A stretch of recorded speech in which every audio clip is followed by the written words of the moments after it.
Good morning. Happy Thursday. It is October 1st, y'all. Cue the first of the month music.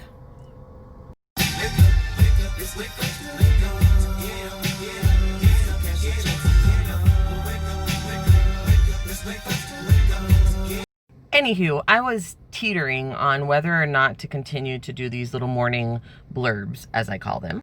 But I'm having so much fun doing them. And to be honest with you, when I started doing these, I was really discouraged and really out of it.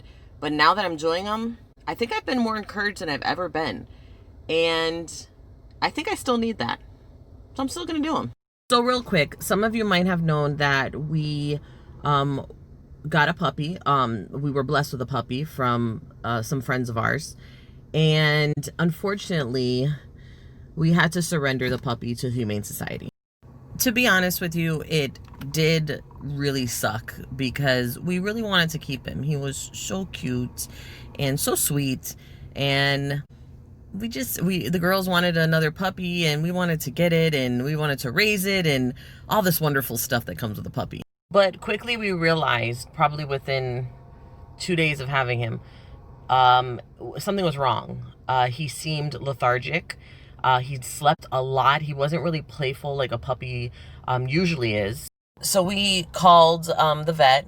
Of course, he had never been before. So we called the vet. The vet told us that they are preventative care. So if something was wrong with him, we would probably be referred to the emergency vet, the emergency room for the veterinarian, however that works.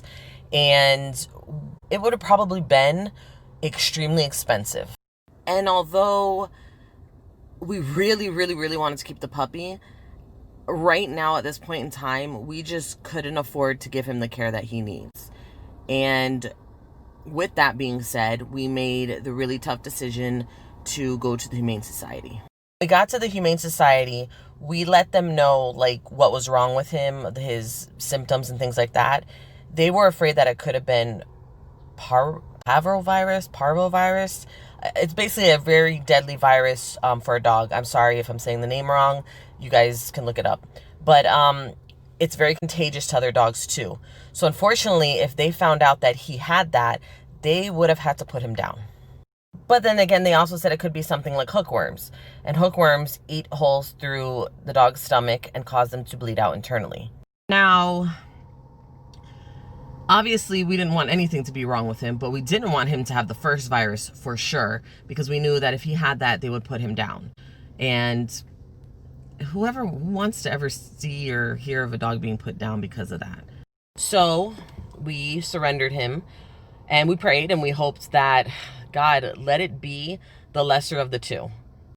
The lady from the Humane Society called me back within probably 15-20 minutes really quick, because we do have another dog, and if it was the parvovirus, it's very contagious, and we would have had to get medical attention to our current dog as fast as possible.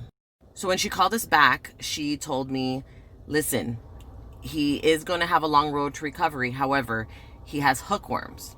Had you had kept him any longer, unfortunately, he would have died due to the bleeding out. And honestly, when I heard her say the next part, I was like, wow. What this lady told me was, you guys made the right choice. Sometimes the right choice isn't always the easy choice. Sometimes the right choice, it's hard. And sometimes when you have to make that choice of giving something up, it seems ludicrous, but sometimes it's at the best interest of the situation. Now see, that puppy, he will be able to be rehabilitated. They're going to get the hookworms out of him. They're going to put him into a foster home where they can care for him and get him to the proper weight. And then they're going to adopt him off to a family that is loving and wants a little puppy. That puppy would have never grown into his full maturity had we had kept him. We could have been selfish and said, well, we just want the puppy. But then what would have happened? He would have died. We couldn't have cared for him the way he needed to be cared for. So sometimes you got to give stuff up into the right hands so they can be cared for the way they should be cared for. I mean, you could take this message as whatever you like. I'm talking about a puppy, but you can also apply it to other things in your life. Anywho, it's October 1st. It's a new day. It's a new month. Let's go out and get it, right? I hope you guys have a great day. And do great things. Why do I sound like Batman?